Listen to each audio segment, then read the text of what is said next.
Believe me, money, power, and influence aren't exactly very easy to come by.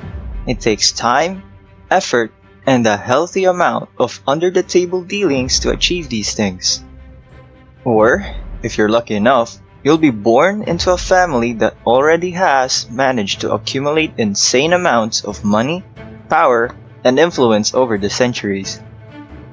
Subsequently, they've used it to place themselves in very convenient and important parts of society. These families are so powerful that they've basically won the economic game and done a tiny bit of shaping society to their whims. These are some of the most powerful families in the world.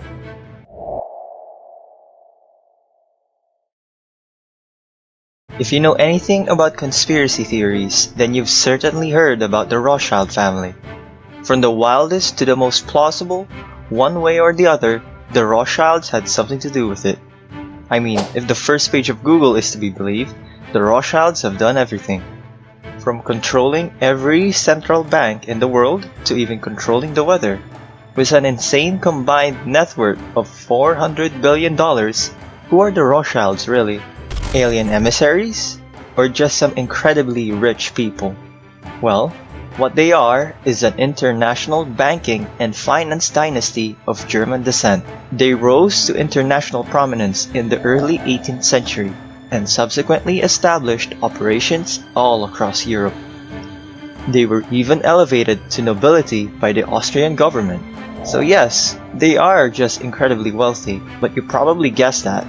The Rothschilds' historical rise to power started with Mayer Rothschild, whose keen talent for finance eventually led him to become a prominent member of the global banking industry and installed his 5 sons in the financial capitals of Europe.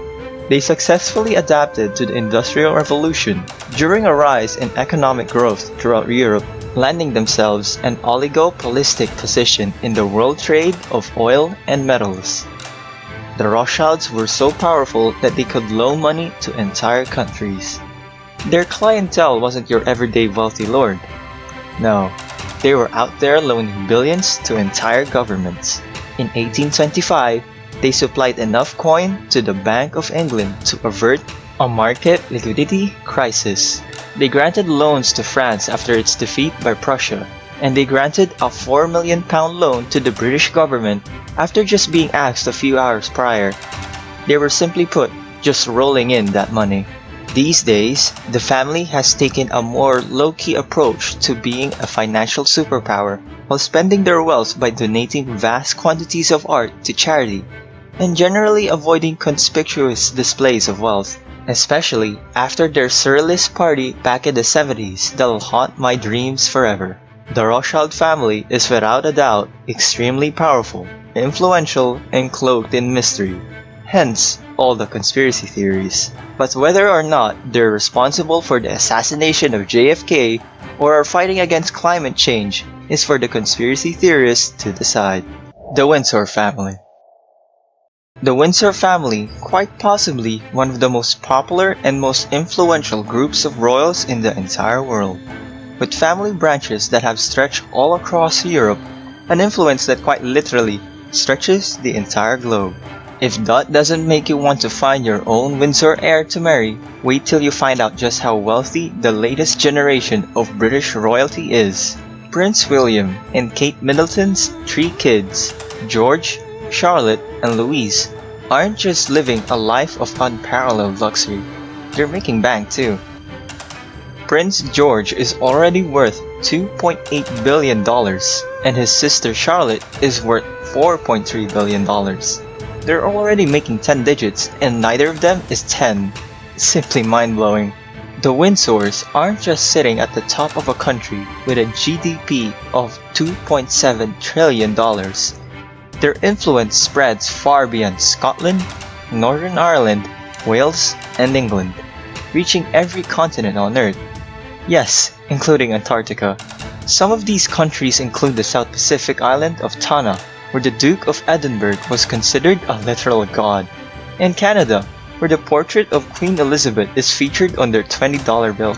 That might sound a little strange to you, but did you know Queen Elizabeth technically owns 1/6 of the Earth's land? Of course, she's gonna show up on a few bills. Technically, the Queen is the largest landlord in the entire world, owning more than 6 billion acres of land. She is also technically the head of state of 16 countries. These countries are part of what's known as the Commonwealth realm, and are some of the wealthiest places in the world, like Australia, New Zealand, and Canada. This would technically make the Windsor family worth an estimated $25 trillion. Now that is a lot of power. The Windsors might be running a constitutional monarchy these days, but that doesn't diminish just how influential they are. I mean, people have actual tattoos of the royal family on them. I'm talking about permanent drawings of Queen Elizabeth on their bodies. You can only wish you were that popular. And what's popularity if you can't back it up with ridiculous amounts of wealth? The Windsors sure can. They own several castles, mansions, and estates, all of which are incredibly expensive. And they didn't even need to buy most of them. There's also the Royal Collection, an art collection owned by the British royal family, which is one of the largest art collections in the world. It includes over 7,000 paintings, 40,000 watercolors and drawings, and about 150,000 old master prints. They've got historical photographs, tapestries, and the crown jewels worth $4 billion. Pretty much everything you could consider art can be found in this collection. Some of the Windsor's luxurious royal holdings include Kensington Palace, which has an estimated worth of $630 million, and Buckingham Palace, which is worth $4.9 billion. It's one of the most expensive and popular buildings in the world, and they just casually live in it. The Koch Family. What do you get when you mix oil, money, time, and a healthy bit of generational wealth? Well, you get the Koch family, a dynasty of oil billionaires that have shaped both the economic and political landscape of the United States.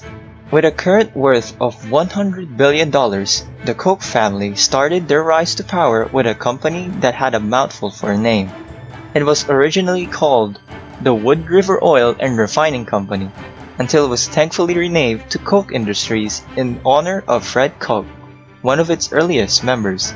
It was run by his two sons, David and Charles Koch, affectionately referred to as the Koch brothers, after which millions upon millions of Coca-Cola jokes were made. That is, until David passed away in 2018 at the age of 79. Now, to give you an idea of why the Koch family is on the list, please note that the Koch Industries is currently the second largest privately owned company in the United States, and the sixth largest in the entire world, raking in a yearly revenue of $115 billion. But Koch Industries isn't just rich, it's prolific as well. They've acquired so many companies and have so many subsidiaries that they effectively do everything now. And I'm not even exaggerating. These acquisitions were incredibly smart as well. Some of them include the $22.5 billion purchase of Georgia Pacific, one of the world's largest manufacturers and distributors of paper. They provide a wide variety of household products under popular names like Browning, Angel Soft, and Vanity Fair. They also spent $7.5 billion to purchase Molex, an electronic components manufacturer, and they work with the National Guard of the United States as well. That's paper, electricity, and protection. Whatever kind of apocalypse is coming, the Koch family is ready.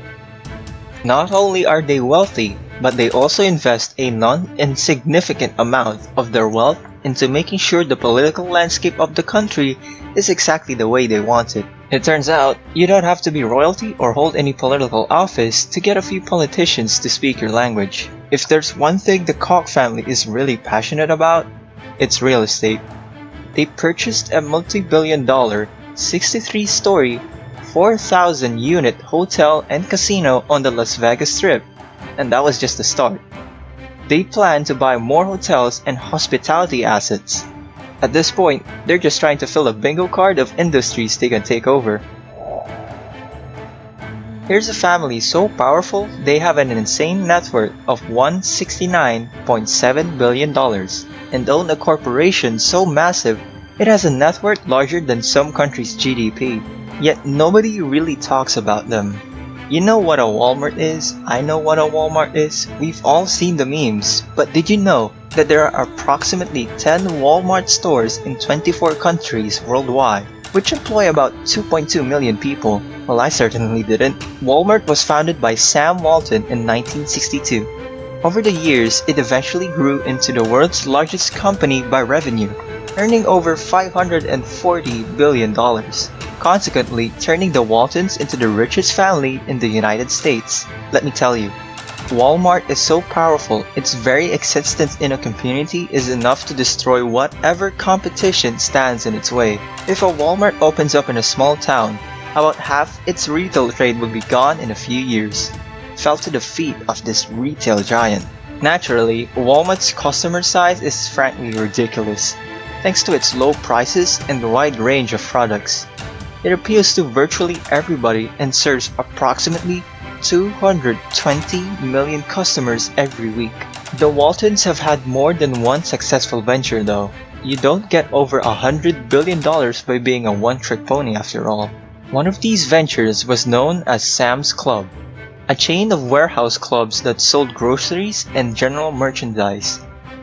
It operated 600 warehouses and raked in profits up to $57 billion. Even their charitable foundations are a hint. The Walton Family Foundation has managed to take on environmental issues and education, spending $1 billion on the latter. The Waltons have used their vast wealth to dabble in a bit of politics as well. The political leanings of the Waltons aren't exactly one note though. Different heirs to the Walmart throne have paid large sums of money to different sides of the political aisle, trying their darnest to influence policies like a really boring season of The West Wing. The Morgan Family. This family's rise to international prominence started in the late 19th century with perhaps the most famous Morgan at them all, John Pierpont Morgan, that guy in all the documentaries about early industrializing America. Born to be a banker, J.P. Morgan would follow in his father's footsteps and get embroiled in the financial sector, becoming one of the most famous bankers in the world. Eventually immortalized by one of the most powerful financial institutions in the United States, J.P. Morgan and Company. J.P. Morgan didn't build the first billion-dollar company by banking alone though. In the late 1890s, he turned his attention to the steel industry. He developed an alliance with the president of Carnegie Steel and purchased the company for $480 million, an amount which, at the time, was more than the US federal government's entire budget. You gotta spend money to make money, and boy, did he make money. In 1901, J.P. Morgan merged his steel companies and established US Steel, a company worth $1.4 billion, placing him not only at the top of the banking industry, but the railroad industry as well. He also controlled 60% of the steel industry too, for good measure, not to mention the fact that he sat on the board of directors for 48 different companies. This obviously granted the Morgan family immense political and economic sway around the world. J.P. Morgan was part of several illustrious social clubs where he would meet and rub shoulders with some of the most powerful men in the society. He even founded his own club and called it the Metropolitan Club, which had powerful members in it, including the likes of fellow billionaires Cornelius Vanderbilt. Morgan managed to achieve such wealth and influence by being an incredibly savvy and honest businessman. Just kidding. He was the very definition of cutthroat. He bullied, outcompeted, or straight up bought out any competitors. After J.P. Morgan's death in 1913, he left behind what would eventually become the largest bank in the United States, with assets worth $3.7 trillion. It has acquired so many banks over its lifespan that J.P. Morgan Chase is officially the largest bank in the world by market capitalization. What else could you possibly expect from a family powerful enough to control the US gold supply and organize a syndicate of bankers to stabilize the economy of a whole country? Which family do you think is the most powerful? Conspiracy theories aside, and if you want to know how these billionaires stay so wealthy, then click on the video on the screen and find out where the richest billionaires hide their money. See you there!